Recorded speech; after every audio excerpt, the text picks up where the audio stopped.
Today, I want to talk about the importance of thinking, especially for followers of Christ. We live in a culture that sometimes values great actions more than great thoughts. However, without the ability to think, there would be no great actions. A person who can develop deep thoughts and articulate them well has a great deal to offer the church and those who don't believe. A quest for knowledge leads to intelligence. A thirst for understanding leads to wisdom.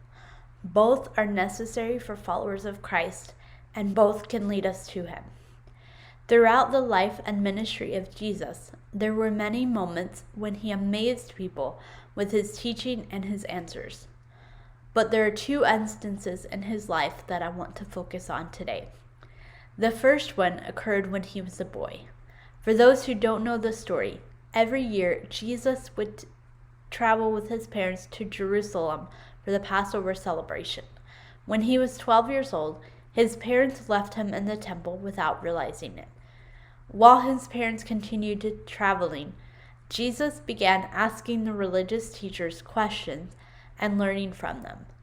The teachers were also amazed with how much He knew. Even as a child, Jesus desired to learn more and was able to teach others as well. Even as a child, I loved to read. In elementary school, I could read on a high school level. My love for reading fuels my drive to learn more and has developed my love for writing. Within the ministry that I serve, I've written many of the lessons that I teach the kids at church. Because I grew up in church and I gained a lot of my knowledge of the Bible as a kid, I'm strategic each week and ensuring that the kids I teach are learning well. I believe that every child has the ability to know the Bible and to memorize the Bible verses that will guide them throughout their lives and encourage them to continue following Christ.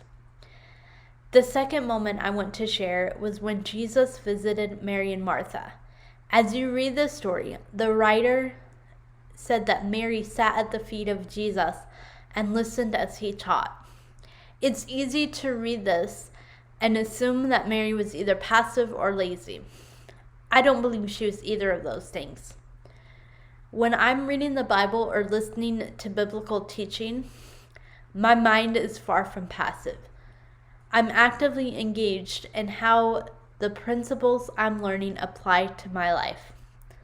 I may not be physically moving, but my mind is expanding each time. I believe it was the same for Mary.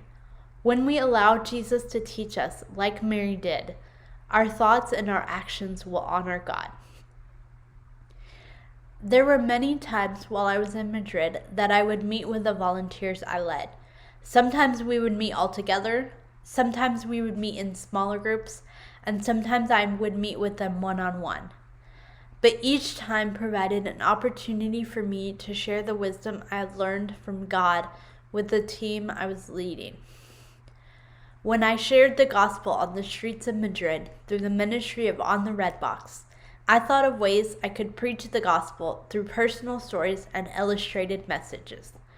Thinking about presenting the gospel allows us to share in a way that will impact those who are listening.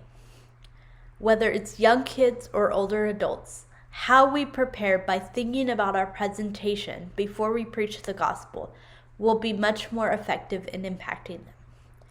Jesus called his followers to be salt and light in the world around us. We can't do that if we don't allow Him to shape our intelligence. God's wisdom is higher than our wisdom, but He's also generous. If we ask Him, He will share His wisdom with us. If you would like to partner with me to spread the knowledge of Christ in Madrid, you can do so at the website on the screen. Thank you.